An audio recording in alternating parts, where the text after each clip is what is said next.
Hi there, and welcome to Green Shoe Conversations, episode 26.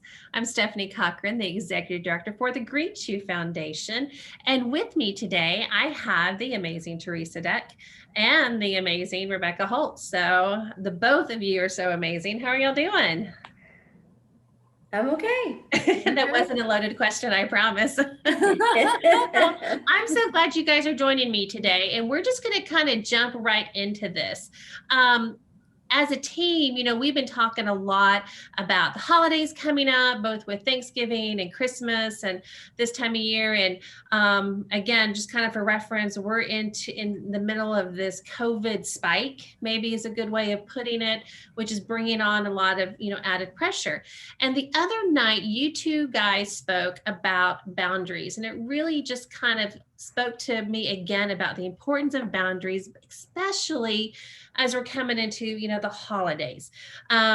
We've talked about boundaries as one of our core issues. Actually, we spent quite a bit of time. And again, I encourage people to go back. I think it was like episodes 5, 6, and 7, where we really delved into boundaries and where they come from, and really talked a lot about our talking, listening boundary.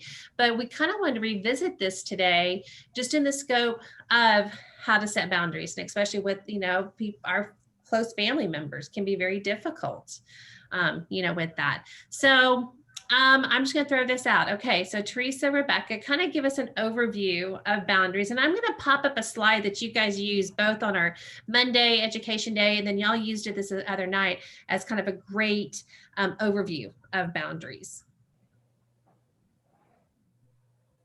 There, can y'all see that? Yes. Perfect. Okay, so Teresa, why don't you start us out with kind of giving an overview of boundaries? Boundaries is a system of setting limits. It's protecting yourself. It's containing yourself from others, and also protecting yourself from others, and then containing yourself so that you're not offensive to others. So it sets limits for us, and it also helps you express your reality, what you think and what you feel in appropriate ways, and not take on the reality of someone else's that's not your reality. So it has a purpose. Boundaries, again, is for protection and containment. And there's several different parts to our boundaries. There's external boundaries, our physical boundaries, and then there's our internal boundaries, and that's our thoughts and our emotions. And so those two different parts play a different role, and we learned how to have boundaries or not set boundaries appropriately in childhood, because our parents taught us how to set boundaries, how to protect ourselves, and how to contain ourselves. So that's the basic premise of boundaries. Rebecca, can you kind of then talk to you about how, Teresa mentioned a little bit about the extremes, but really what those extremes and boundaries look like? Sure. So we can be one extreme, boundaryless, and we're uncontained at that point. So we can be offensive, we can be overwhelming, we can hurt, and we share our reality in a way that's too open to people. We become a victim. The other side of boundaries, the other extreme, is when we put walls up. And the thing with walls, they help us avoid pain. So we can wall up and keep people out, so they don't get to know us, but we also wall up in some ways so we don't know anything about others. And so that can be the extremes in that. I know it's easy. Call that being offensive or being a victim. Mm-hmm. Either one is extreme and not healthy. And what we want to do is find that middle, with that, both with how we're interacting with others, and then how we want others to interact with us, and setting those limits. We need to have flexible, healthy boundaries, not walls and not boundaryless. So yes, there's healthy boundaries, and those are flexible. You get to determine how close people get to you or how far away you want to keep them. You get to choose what is your truth and not your truth, what you believe and what you don't believe. So healthy boundaries are flexible boundaries, and you get to determine those. Yeah, I almost want you to say that again, because I think that is the most important thing, is you get to choose. Yeah, this is your decision. You're right. And I guess that's where I watch so many times in even where I've struggled, where I don't feel like I have the right to say something, or I'm too worried about the other person's feelings. I mean, especially when it's about family, I don't want to hurt my mom's feelings, or I don't want to be, offensive to my sister-in-law. It's kind of, I take their feelings in consideration sometimes too much versus than what I have the right to think. And I would ask you, where did you learn to do that? Oh, absolutely. No, I remember, as a child, and maybe sometimes where I set a boundary and I got in trouble for it, Mm-hmm. and Yeah. so, or that people pleasing part of me comes out too much and I want to make everybody happy. So, Yeah, Stephanie, when I hear you talk about that, what comes up, because boundaries protect our reality, help us share our reality. But when we do, and especially I can relate, but especially around the holidays, I'm so concerned about others' reality, their truth, their feelings, their behavior, that I forget that I get to have my own truth. I get to have my own opinion, my own feelings, and I can express them in a healthy way. And so that's the part about our reality that boundaries protects. Mm-hmm. and one way we can do that is what you just did, Rebecca, is using our talking listening boundary. Yeah. Yeah. Yeah. It's a way to share our truth. Mm-hmm. Yeah. When we do that, and I'll just review, I know we've talked about this, but we see something, we hear something, and we say that, when I heard you say, you hear us say that a lot here at Green Shoe. And then you share your thought about it, what you thought of your perception, you own your perception. And then you share a feeling about that. And about that, I feel pain, or about that, I feel joy. Mm-hmm. And our perceptions are totally different than somebody else's, because everybody has different experiences. Everybody has a different background. And so, but even siblings in the same family have a different perception because they're treated differently. They're at a different birth order. So even from the same family, you are going to have different perceptions about the same thing most times. Yeah. One thing I love about that too is reminding ourselves people can have two different realities. That's okay. Mm-hmm. We don't have to share the same reality to be in a relationship with someone. That's right. But by using the talking listening boundaries, I can share my reality. You can share yours. They can be different, but then at least our truths get to be heard. And part of that, my responsibility on the listening boundary is listening to be curious about the other person. And then I'm talking to be heard. And if both parties are doing that, then a connection is there.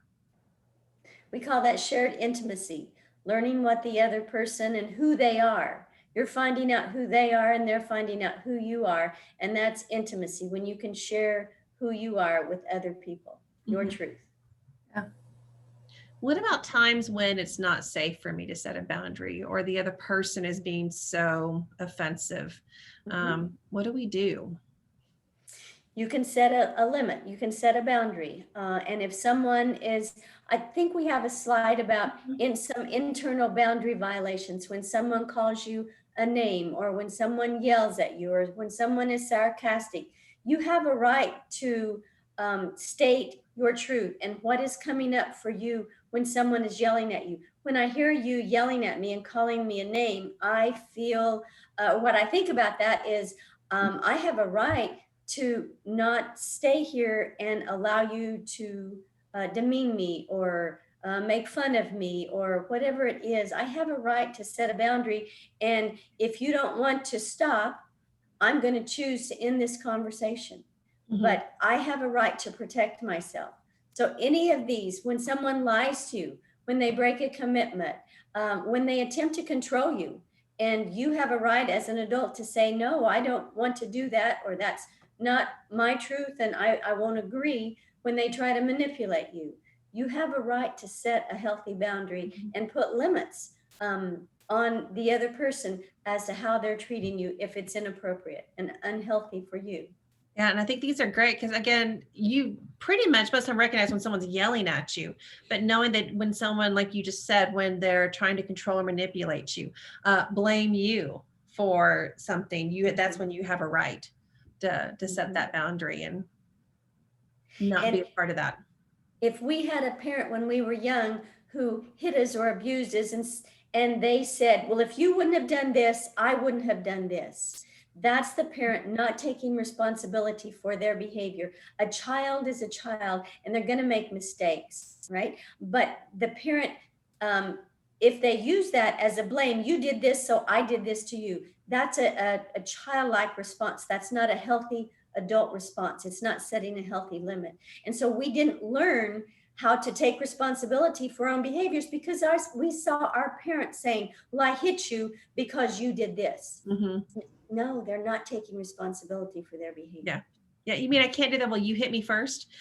So, yeah, that doesn't exactly work. Rebecca, you've written a blog that's going to go live here soon about Thanksgiving. And I wanted to see if you'd kind of talk a little bit about that and kind of what Thanksgiving this year may look like, feel like, be like. Yeah. So, well, it's funny. And I had kind of told both of you this, but I sat down to write that blog and I just kept typing and deleting and typing and deleting. And part of that was Thanksgiving's a little different this year. I don't know that I'll see my family. I don't know, what that looks like. It may just be me and my husband and Tanya at home. And there's some pain that comes up. There's some fear, some anger with that. But there's also a lot of gratitude that I can get in touch with. And those things can exist at the same time. But as I think about, the holidays this year, I think one big thing that comes up, and not just this year, maybe every year, but it is having some healthy boundaries. Because around the holidays, sometimes whenever we get around our family of origin, it's harder to set those boundaries because we're not used to doing it or we never did it in front of them. But this year, setting boundaries for our health or our concerns, or even these masks that we're wearing, those are boundaries that we're setting with people. And so, I encourage people this year, find your boundaries. Find what is healthy for you, physically, emotionally. And reviewing some of that talking and listening boundary can be helpful. But you have a right to say, I'm not comfortable with this, or this is what I need to do for me.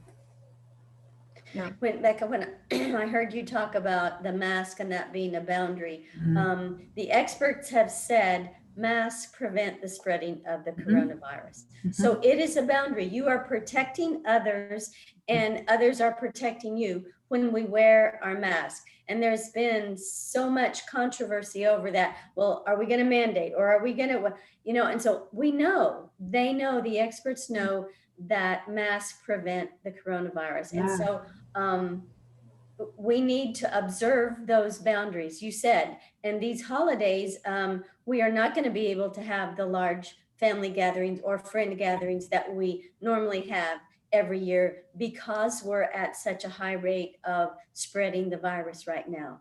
Yeah. And so it's so important, as Rebecca said, for us to protect ourselves, our safety, our health, by wearing masks and saying if we were invited to be around a large group of people and we don't want to, then you have a right to do that. No matter whether somebody else says anything to you or not, you have a right to protect yourself. Yeah.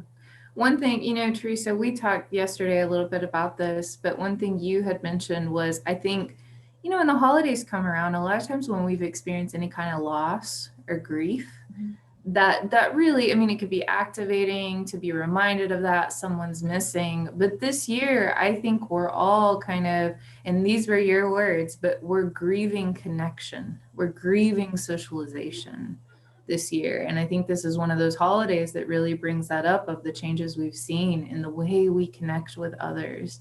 And there's some pain. I feel about that. Absolutely, it is. We have had such a great loss of connection over the last 6 months since March. And video is great, but it's not the same as in person. And so, and I just feel like we're getting closer to the end of this.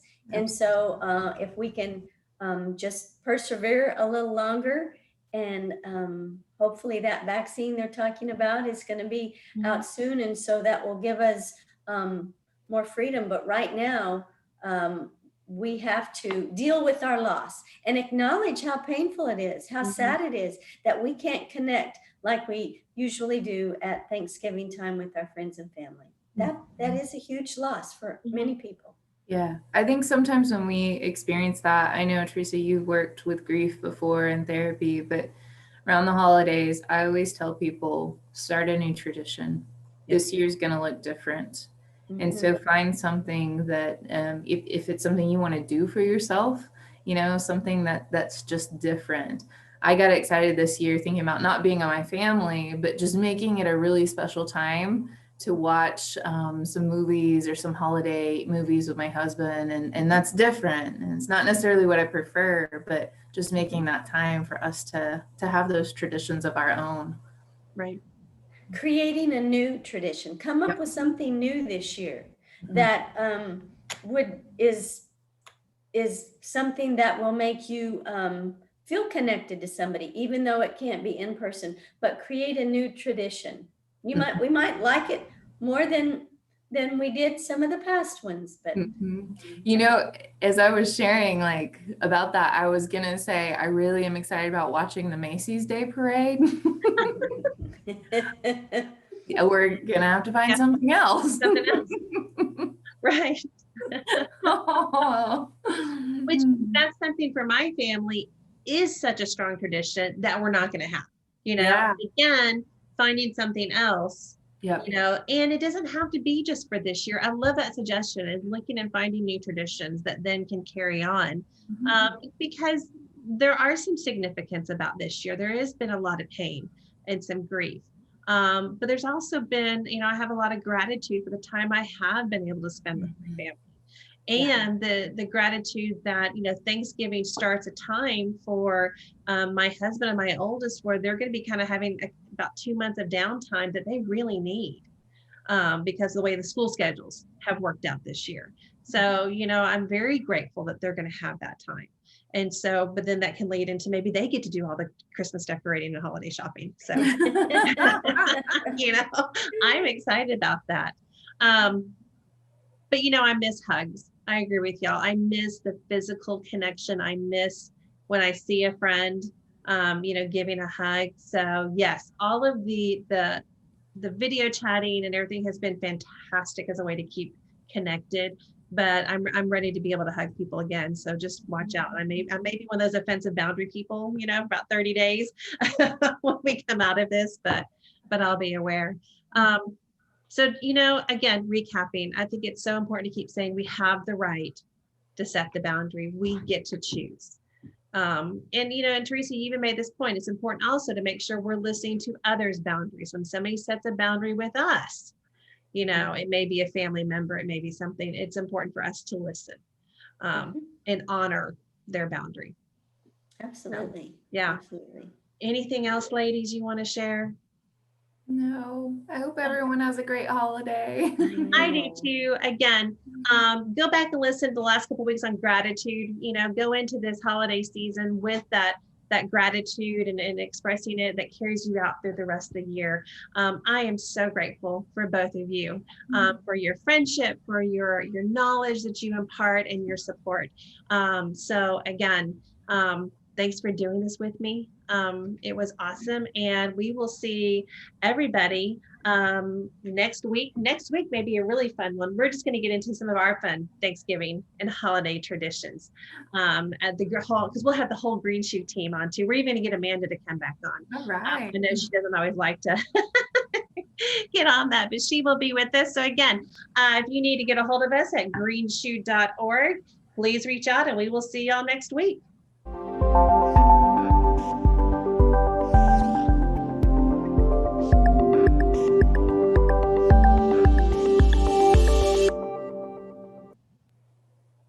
Okay, guys, see y'all next week.